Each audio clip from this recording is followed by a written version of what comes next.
Pessoal, eu sou o Ramiro. Estou gravando esse vídeo aqui para o nosso grupo de estudos do concurso de guarda municipal da Prefeitura de Gravatá. Estudos que também vão servir para a prova da Prefeitura de Araçoiaba, que tem o mesmo edital, mesma banca, né?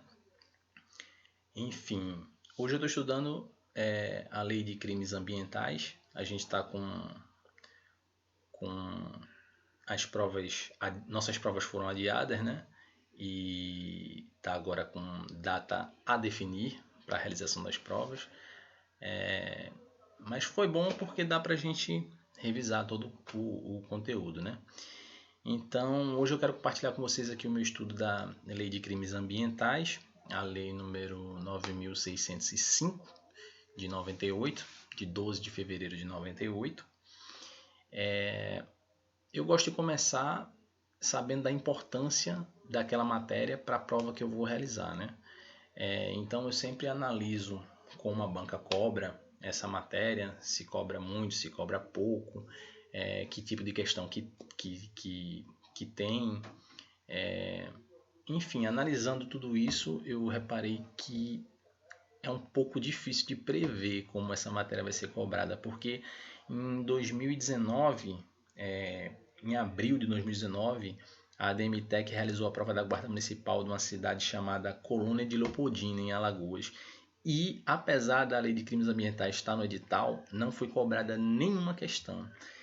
Já alguns meses depois, em setembro de 2019, a ADM-TEC também realizou a prova da Guarda Municipal da cidade de Teotônio Vilela, também em Alagoas, e cobrou 9 questões sobre crimes ambientais. Então, quer dizer, 9 questões não, 9 itens, né? Porque a ADM-TEC costuma montar questões com 2 afirmativas, às vezes 3, mas normalmente 2 afirmativas, e ela costuma misturar matérias. Tipo, numa mesma questão, ela cobra num item 1, ela cobra uma questão de direito constitucional, no item 2, uma questão de crimes ambientais. Então, se você está muito preparado em direito constitucional, mas não sabe crimes ambientais, você pode perder a questão. Porque as alternativas diz as duas afirmativas são verdadeiras, as duas são falsas, a primeira é verdadeira, a segunda é falsa, enfim. Então a gente vai ter que estudar. E uma coisa que eu também fiquei na dúvida, eu dei uma pesquisada e muita gente dizia que só vai cair os crimes ambientais, não a lei inteira, porque no edital consta crimes ambientais. Mas se você reparar, no edital tem a lei e entre parênteses tá crimes ambientais, porque crimes ambientais é como se fosse o nome da lei. Não significa que vai cair só o capítulo dos crimes ambientais. Porque no capítulo 5, vai do artigo 29 ao 69, tipifica todos os crimes da lei. Mas é possível que caia, que se cobre qualquer artigo da lei. Inclusive foi cobrado em outros editais que estava escrito da mesma forma e acabaram cobrando a lei inteira. Então, enfim, vamos estudar a lei inteira, né? Eu gosto de começar meus estudos também, primeiro analisando a estrutura da lei. Essa lei de crimes ambientais é uma lei que não é muito extensa, tem 82 artigos. E para o vídeo não ficar muito longo, hoje eu vou fazer um estudo aqui só do primeiro capítulo, que vai do artigo 1º ao 5º. Deixa eu abrir a lei aqui, para que vocês me acompanhem numa leitura. O interessante também é que eu vi que nas provas anteriores não se cobra muita interpretação, jurisprudência ou doutrina, só cobra letra de lei. Então, um estudo superficial é suficiente. Eu assisti algumas aulas que aprofundam muito, sabe? Fazem análises com leis subsidiárias e Código de Processo Penal e o Código Penal, e para a gente não é necessário. Basta uma análise superficial da letra da lei que dá para resolver qualquer questão de crimes ambientais da ADM-TEC. Inclusive, eu tenho aqui todas as questões cobradas pela ADM-TEC nos últimos 2 anos, e à medida que a gente for estudando aqui, eu vou colocando aqui as questões para a gente dar uma praticada. Então vamos lá, eu vou tentar ler, eu vou tentar colocar os artigos que eu estou lendo aqui eu não sou muito bom com edição de vídeo, é o primeiro vídeo que estou gravando para o nosso grupo, mas eu vou melhorando aos poucos, né? Vou tentar aqui colocar a lei ou desse lado, para vocês me acompanharem aqui na leitura da lei. Então vamos direto para o artigo 2º, porque o primeiro já foi vetado.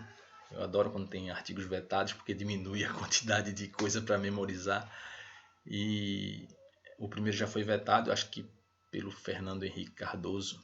A lei é de 12 de fevereiro de 98. Foi o Fernando Henrique Cardoso que sancionou a lei, né? Era o presidente da época.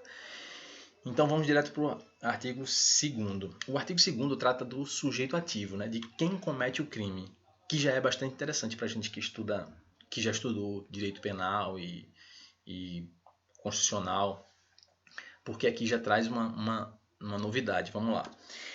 O artigo 2º diz o seguinte: quem de qualquer forma concorre para a prática dos crimes previstos nessa lei incide nas penas a estes cominadas, na medida da sua culpabilidade, bem como, essa parte já é interessante, porque a gente estuda em outras leis, no Código Penal também e tudo mais, que pessoa jurídica não comete crime, não é só pessoa física. E aqui já traz crimes cometidos por pessoas jurídicas, né? Não nesse artigo. Esse artigo aqui ele fala sobre representante da pessoa jurídica. Vamos lá. Quem de qualquer forma concorre para a prática dos crimes previstos nessa lei incide nas penas a estes cominadas, na medida da sua culpabilidade, bem como o diretor, o administrador, o membro de conselho, de órgão técnico, o auditor, o gerente, o preposto ou o mandatário da pessoa jurídica que, sabendo da conduta criminosa de outrem, deixar de impedir a sua prática quando podia agir para evitá-la. Ou seja, ele trata do sujeito ativo, né, o agente, a pessoa física que comete o crime, mas diz que também será responsabilizado o representante da pessoa jurídica, o chefe que viu o que o funcionário estava fazendo, o crime que o funcionário estava cometendo. Por exemplo, numa indústria, um funcionário vai ali e joga os efluentes, né, enfim, um lixo tóxico da indústria no rio, e apesar do chefe não ter cometido aquele ato, nem mandado, nem ordenado que o seu subordinado faça, mas se ele viu, se ele sabe, a lei, o artigo deixa bem claro aqui, sabendo da conduta criminosa de outrem, ou seja, se o chefe sabe que o funcionário está cometendo um crime e ele não impede a sua prática quando podia, ainda tem isso. Então tem 2 critérios aqui para que o representante da empresa, o representante legal da empresa seja responsabilizado também. 2 critérios. Ele tem que saber, né, quando ele sabia. Se ele não sabia, tudo bem. Mas se ele souber e se ele podia agir e não agiu, então ele também será responsabilizado, né? É um crime omissivo. O agente é o sujeito ativo do crime, mas o representante da empresa pode ser penalizado também por um crime omissivo, por ter permitido, né, que o funcionário cometesse um crime. Então, até aí, não se fala da responsabilidade penal da pessoa jurídica, mas já traz responsabilidade para representantes. Que representantes? O diretor, o administrador, o membro do conselho e de órgão técnico, o gerente, o auditor, o preposto ou o mandatário da pessoa jurídica. Eu até memorizei tudo isso, pode ser cobrado. Enfim, vamos para o artigo 3º. Agora sim a gente começa a ver a responsabilização, a responsabilidade penal da pessoa jurídica. Em algumas aulas eu vi coisas sobre teoria da ficção e da realidade e discussões sobre, enfim, alguns juristas, uma maioria pensa de uma forma, uma minoria pensa de outra forma. Enfim, essa análise é aprofundada demais para o nosso concurso. Para a gente basta uma mera leitura aqui do artigo para que a gente resolva qualquer questão. Vamos lá. Então, no artigo 3º ele diz o seguinte: as pessoas jurídicas são responsabilizadas administrativa, civil e penalmente, ou seja, nas 3 esferas. Olha só, as pessoas jurídicas serão responsabilizadas administrativa, civil e penalmente, conforme o disposto nessa lei. Nos casos em que a infração seja cometida por decisão de seu representante legal ou contratual, ou de seu órgão colegiado, no interesse ou benefício da sua entidade. Então aqui a gente já traz uma responsabilidade para a pessoa jurídica. Então existe aquela teoria da ficção e da realidade que diz, mas peraí, a pessoa jurídica é uma empresa, é tijolo, como é que a empresa vai cometer um crime? E o pior, como é que a empresa vai ser penalizada? Ela vai ser presa? Como é que eu vou prender uma empresa? Enfim, existem penas que a gente vai estudar mais à frente que podem ser impostas à pessoa jurídica. Uma suspensão das atividades, uma interdição, uma perda de algum direito, a proibição de contratar com o poder público. Enfim, existem algumas penalidades para a pessoa jurídica. Então, para crimes ambientais, a gente sabe que a pessoa jurídica pode cometer crime sim, não é como o Código Penal, que só a pessoa física pode cometer crime, né? Aqui pode cometer crime sim. Só que tem 2 critérios para que haja crime, né? O primeiro é que a decisão, né, da infração, foi cometida uma infração. Quem decidiu cometer essa infração? Essa decisão tem que vir ou do representante, né? Esse representante pode ser o legal ou contratual, ou do representante ou de um órgão colegiado. Existe um conselho, às vezes, uma diretoria, né? Um órgão colegiado que decide as coisas. Então, se esse órgão colegiado decidiu algo que levou a uma infração, então a empresa vai ser penalizada. Então, são nesses 2 casos. Ou decisão do representante, né? Legal ou contratual, ou decisão de um órgão colegiado. E tem mais um critério. Tem que ser no interesse ou benefício da entidade e não no interesse ou benefício da pessoa física. Para que a pessoa jurídica seja responsabilizada, tem que ser ou decisão do representante ou decisão do órgão colegiado e tem que ser em benefício ou no interesse da entidade. Interessante. E a gente ainda tem um parágrafo único. Diz que a responsabilidade das pessoas jurídicas não exclui a das pessoas físicas, autoras, coautoras ou partícipes do mesmo fato. É porque existe também do Código Penal, né, o princípio da dupla imputação, né, que as 2 pessoas podem ser penalizadas. A pessoa física e a pessoa jurídica. Ou seja, se o chefe foi lá e cometeu um crime, será responsabilizado tanto ele, como pessoa física, quanto a empresa. Mas não é obrigatório essa dupla imputação. Tipo, não é porque eu estou punindo a empresa que eu sou obrigado a punir também a pessoa. E não é porque eu estou punindo a pessoa física que eu sou obrigado também a punir a empresa. Eu posso punir um, posso punir o outro, ou eu posso punir os 2. De acordo com